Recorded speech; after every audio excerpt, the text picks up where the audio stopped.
हाँ जी बेटा, next topic है हमारा द जेरेंट। इससे प्रीवियस वीडियो में हम जो है इन्फिनेटिव कर चुके हैं। जेरेंट में क्या है, V1 प्लस ING लगता है, ठीक है, यानी वो वर्ब जो ING के साथ आएगी, ठीक है। इसमें आपको एक बात का ध्यान रखना है बेटा कि ये जो है इसको वर्बल नाउन भी बोलते हैं, यानी कि ING लगी हुई वर्ब। जैसे कि आप ये एग्जांपल देखिए, यहाँ पर दे लाइक वॉचिंग मूवीज, ये ING लगा है, ठीक है। तो जेरेंट में ऐसे ही जो है वर्ब की फर्स्ट फॉर्म प्लस ING होता है, और ये जो है एक नाउन का भी काम करता है, ठीक है। नाउन का काम करने के साथ साथ आपको ये याद रखना है ये वर्ब होते हुए नाउन का काम करता है, लाइक ए नाउन। जैसे इस सेंटेंस में ही देख लीजिए, दे लाइक वॉचिंग मूवीज। तो वॉचिंग क्या है, लाइक हमारा वर्ब हो गया, ठीक है। वो क्या लाइक करते हैं, वॉचिंग मूवीज। तो ये एक तरह से ऑब्जेक्ट ऑफ द वर्ब का काम कर रहा है, लाइक ए नाउन, एक नाउन की तरह। नाउन भी तो ऑब्जेक्ट ऑफ द वर्ब का काम करता है ना, ऐसे ही लाइक ए नाउन यहाँ पर ये ऑब्जेक्ट ऑफ द वर्ब का काम कर रहा है, ठीक है। अब लेकिन बेटा कई बार क्या होता है कि बहुत से बच्चों को ये कंफ्यूजन रहता है कि मैडम अब जैसे ये आ गया, यहाँ देखो आप, आई लाइक डांसिंग, यहाँ भी ING लगा हुआ है, तो क्या ये जेरेंट हो गया हमारा? मैं कहती हूँ कि नहीं, ये जेरेंट नहीं है। और नीचे वाले में देखिए, आई लाइक डांसिंग गर्ल, अब यहाँ जेरेंट हो गया क्या? कोई कहता है नहीं, यहाँ नहीं है या है। ये कंफ्यूजन जो रहता है, जैसे मान लो मैंने कह दिया नहीं यहाँ जेरेंट नहीं है या यहाँ जेरेंट नहीं है, तो आप कैसे पहचानोगे कि इन दोनों सेंटेंसेस में कहाँ पर जेरेंट है और कहाँ पर आपका प्रेजेंट पार्टिसिपल है? क्योंकि ये दोनों ही सेम होते हैं, V1 प्लस ING होता है, ठीक है। अब किसी के कहने से नहीं, मैंने कह दिया यहाँ नहीं है तो आपने मान नहीं लेना, आपको पता होना चाहिए है या नहीं है। नहीं है तो क्यों नहीं है, और है तो कैसे पता लगा कि है, ठीक है। अब समझिए इस बात को। अब जैसे यहाँ है आई लाइक डांसिंग गर्ल, अब गर्ल की क्या विशेषता बताया जा रहा है? गर्ल को कौन सा वर्ड क्वालिफाई कर रहा है? डांसिंग, ठीक है। डांसिंग वर्ड गर्ल को क्वालिफाई कर रहा है, it means it acts as an adjective, ठीक है। डांसिंग जो है वो क्या है, यहाँ पर एडजेक्टिव का काम कर रहा है। जबकि अभी हमने शुरू में पढ़ा कि तो जेरेंट जो है वो हमारा वर्बल नाउन है, ये तो नाउन की तरह काम करता है, एडजेक्टिव की तरह तो काम करता ही नहीं। इट मीन्स यहाँ पर जो डांसिंग वर्ड है वो हमारा जेरेंट नहीं है। अब चलिए ऊपर, आई लाइक डांसिंग, यहाँ पर ये जो है उसने कहा मैं डांसिंग को पसंद करता हूँ, तो ये एक नाउन की तरह काम कर रहा है डांसिंग वर्ड जो है, और यहाँ पर ये जेरेंट है, ठीक है। इसलिए केवल ING को देखकर आप ये अंदाजा ना लगाएं कि ये जेरेंट है या नहीं, ठीक, आपको पता होना चाहिए। अब बेटा जेरेंट को इसको करने से पहले आप कुछ एग्जाम्पल्स देखिए। वैसे ही जैसे आ गया आपका stop shouting, we like playing cricket, ये सब ऑब्जेक्टिव के रूप में काम कर रहा है। वेटिंग बोर्ड हिम, वेटिंग यानी यहाँ सब्जेक्ट के तौर पे भी काम कर रहा है जेरेंट हमारा। I am found of smoking, of यहाँ प्रेपोजिशन आ गया है, उसके प्रेपोजिशन के ऑब्जेक्ट के रूप में भी काम कर रहा है यहाँ पर, ठीक है। तो ऐसे तो बहुत सारे एग्जाम्पल्स हैं। अब हमें थोड़ा सा रूल रेगुलेशन से 3-4 हम रूल्स बनाते हैं बेटा। 3-4 रूल्स में जो है, ताकि आपको जेरेंट भरने में दिक्कत ना आए, पेपर में एग्जाम के पॉइंट ऑफ व्यू से आपको दिक्कत ना आए। सबसे पहला रूल तो देखिए बेटा, जैसे हमने ये इन्फिनेटिव वाले चैप्टर में मैंने एक राइम स्कीम आपको बनाकर दी थी, फील, सी, हियर, वॉच, वो आपने लर्न की। ऐसे ही कुछ वर्ब्स याद कर लीजिए जिनके साथ आप जेरेंट का यूज करेंगे, V1 प्लस ING लगाएंगे। इसको थोड़ा सा कोशिश करिए राइम स्कीम बनाकर, गाना बनाकर, कैसे भी, ठीक है। जैसे ये है, ऐसे कर सकते हैं आप। अवॉइड, क्या अवॉइड करना है? डिसलाइक को अवॉइड करना है। स्टॉप क्या करना है? रिस्क को स्टॉप करना है। तो जैसे अब राइम से याद करोगे, अवॉइड डिसलाइक, स्टॉप रिस्क। जब कभी भूल जाओ स्टॉप क्या करना था, स्टॉप क्या करना था, याद कर सकते हैं रिस्क को स्टॉप करना था। तो मेरा कहने का पर्पज यही है कि आपको ये लर्न हो जाए, चाहे उसको राइम बनाकर याद करो या जैसे मर्जी याद करो। हो सकता है आप मेरे से ज्यादा अच्छी राइम बना सकते हैं। Avoid dislike, stop risk, finish try mind, forgive delay, क्या फॉरगिव करना है? डिले को, लेट को।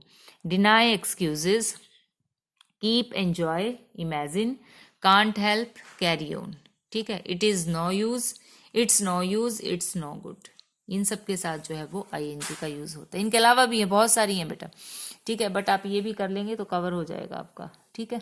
उसके बाद देखिए बेटा, ये आपका फर्स्ट रूल है, इसको याद करे बगैर हम आगे नहीं बढ़ सकते, इसको लर्न कर लेना। सेकंड आपने जो याद करना है, ध्यान रखना है, वो है कि जिरंड जो है वो सब्जेक्ट का काम करता है। यानी कि शुरू में जब फिल इन द ब्लैंक्स आएगा तो 90% 99% केसेस में वो जिरंड ही होगा, ये सब्जेक्ट का काम करता है। ठीक है, दूसरा रूल ये हो गया।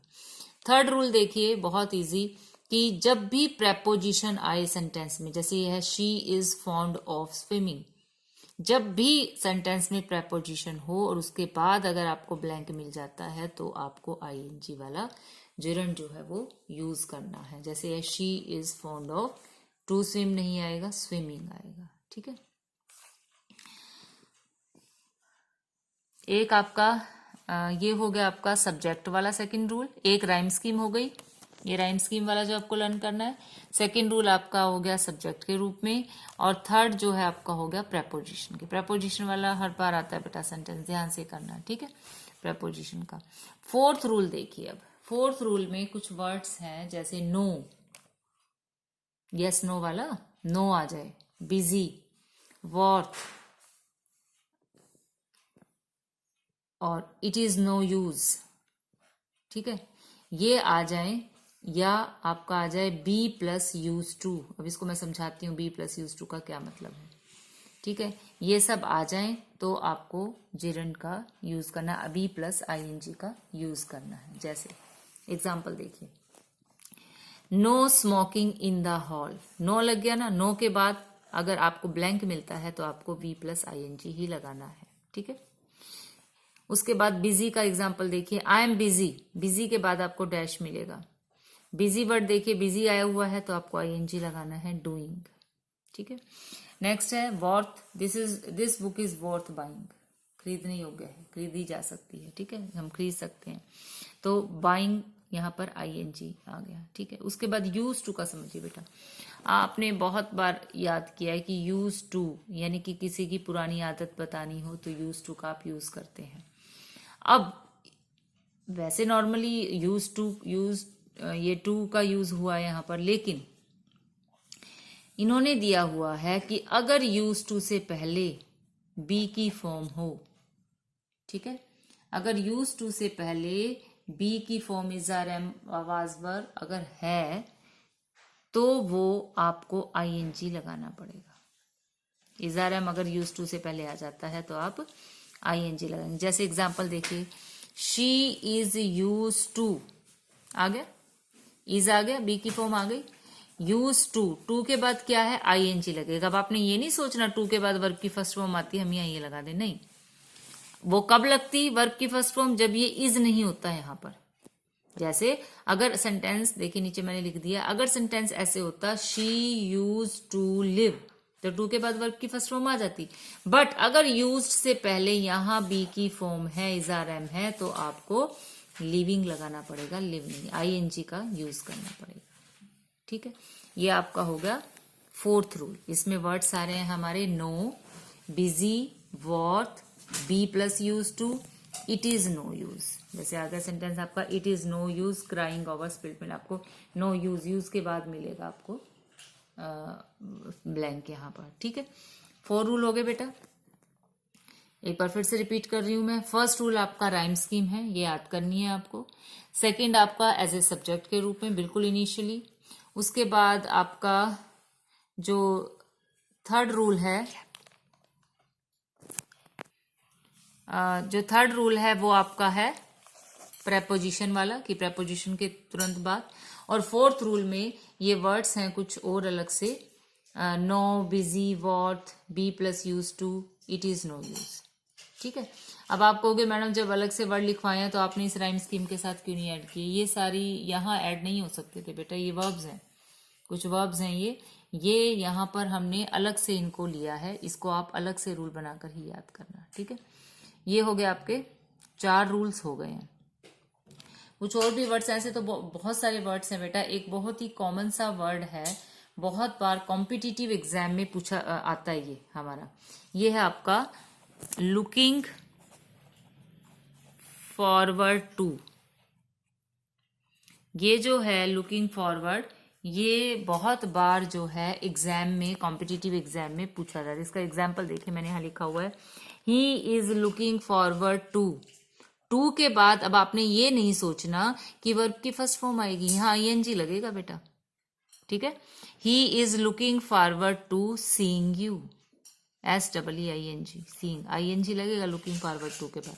दो चार कॉमन से हैं, जैसे आपका है ये addicted to, looking forward to, accustomed to, ठीक है। इनके साथ जो है वो जिरंड का यूज होता है। बी प्लस यूज टू हम कर चुके हैं। एक लुकिंग फॉरवर्ड को थोड़ा सा ध्यान से करना बेटा, बहुत इंपॉर्टेंट है ये, ठीक है। अब कई बार क्या होता है बेटा, कुछ आपको सेंटेंसेस ऐसे मिलेंगे कि जिसमें आपका जिरंड भी ओके है और जो है आपका इन्फिनेटिव भी ओके है, यानी कि दोनों में से कोई भी चल जाता है। लेकिन बहुत से बार ऐसा होता है कि कुछ आपका उसमें मीनिंग जो है आगे पीछे चेंज होता है, ठीक है। जैसे ये आप सेंटेंस देखिए, I try to sleep but couldn't, कोशिश करी उसने सोने की बट वो सो नहीं सकी। यहां पर जो ट्राई वर्ड है, ठीक है, यहां पर ट्राई जो है इसका मतलब है कोशिश करना, उसने प्रयास किया, प्रयत्न किया, ठीक है। बट नीचे में if you can't sleep try taking a sleeping pill, यहां पर ट्राई के बाद जब जिरंड का यूज हुआ, आईएनजी का यूज हुआ, तो मीनिंग चेंज हो गया।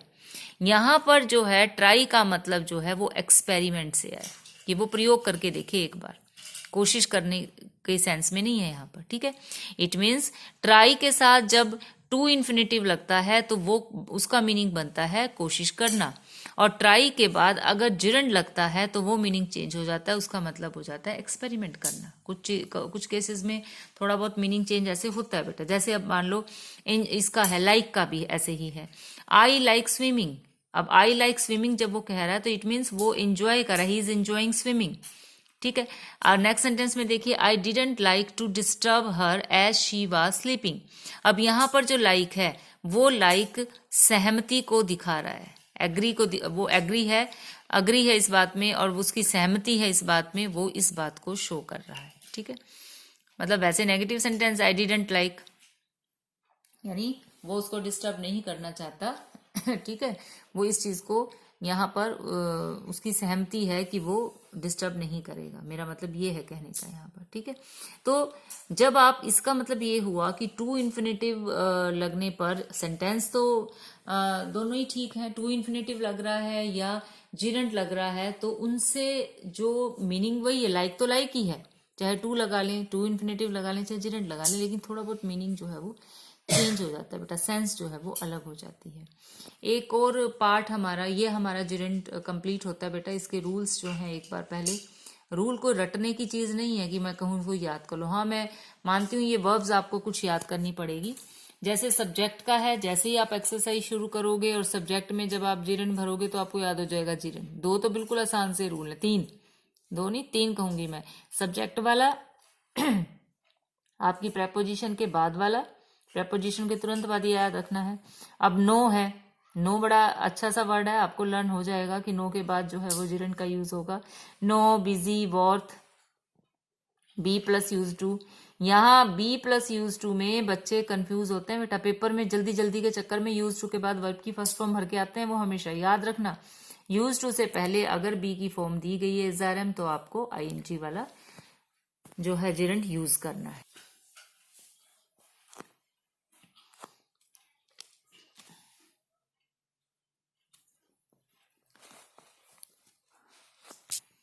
तो बेटा ये जो है जिरंट के आपके रूल्स बन गए हैं हमारे, ठीक है। इन चारों पांचों बातों को अच्छे से आप देखना, फिर एक्सरसाइज को करके देखना, ठीक है। ओके बेटा, थैंक यू।